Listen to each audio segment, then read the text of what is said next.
Hello বন্ধুরা, logo ছাড়া কিভাবে ক্যাপকাটে ভিডিও এডিট করবা। অনেকেই ক্যাপকাটে ভিডিও এডিট করলে ক্যাপকাটের লোগো চলে আসে, দেখতে খুব খারাপ দেখা যায়। তো আজকের ভিডিওতে আমি দেখাবো তোমরা কিভাবে ক্যাপকাটের লোগো ছাড়া কিভাবে ভিডিও বানাবে। তো তোমরা প্লে স্টোরে চলে আসবা, ক্যাপকাটটা তোমরা নতুনভাবে ডাউনলোড করে নিবা প্লে স্টোর থেকে।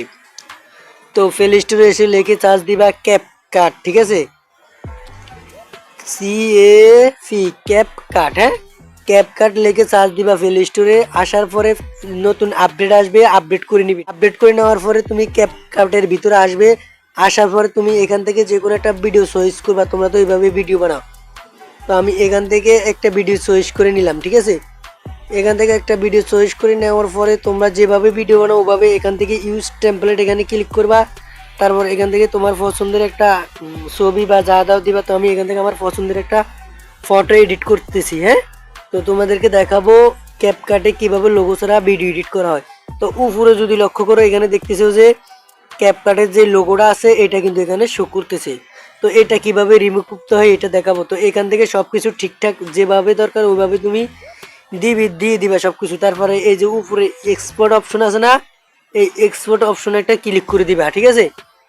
দেওয়ার পরে একটা অ্যাড আসতে পারে, অ্যাডটা একটু দেখবা। দেখার পর এখানে দেখতেছো 42 সেকেন্ড, 42 সেকেন্ড অ্যাপটাকে দেখতে হবে, না দেখলে তোমার এই সেটিংসটা কাজ করবে না।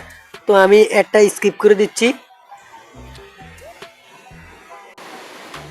তো বন্ধুরা দেখতেছো যে বিজ্ঞাপন শেষ। তারপর এখান থেকে ক্রস আইকনে ক্লিক করে এটাকে কেটে দিবা।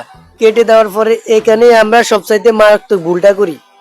তুমি যদি সরাসরি এক্সপোর্টে ক্লিক করো তাহলে তোমার কিন্তু এই ভিডিওটা লোগো সহকারে তোমার গ্যালারিতে ডাউনলোড হবে। তুমি যদি উপরে যে এক্সপোর্ট উইথ ওয়াটারমার্ক মানে ওয়াটারমার্ক ছাড়া এটা ডাউনলোড করবা কিভাবে, তুমি এখান থেকে এই যে এখানে দেখতেছো যে টিকটক আছে না, এখানে একটা ক্লিক করবা। তো এখানে ক্লিক করে দেওয়ার পরে অনেকে বলবে যে ভাই এটা তো সরাসরি টিকটকে আপলোড হয়ে যাবে। না, তো তুমি এখান থেকে দেখতেছো যে শেয়ার টু টিকটক।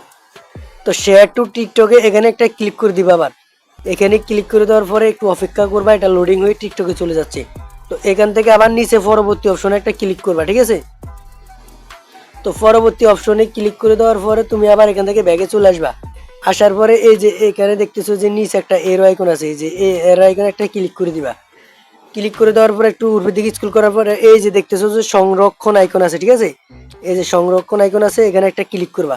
এখানে ক্লিক করে দেওয়ার পরে কি হবে, ভিডিওটা তোমার গ্যালারিতে লোগো ছাড়া কিন্তু সেভ হয়ে যাবে। এখানে দেখতেছো যে এখানে কিন্তু কোনো লোগো নাই, দেখতেছো এখানে কিন্তু লোগো নাই।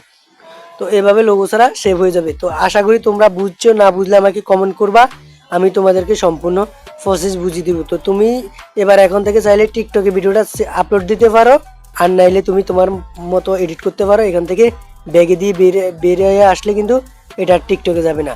তো ধন্যবাদ, সবাই ভালো থাকবা। আজকের ভিডিওটি কেমন লাগলো কমেন্টে জানাবা। আল্লাহ হাফিজ।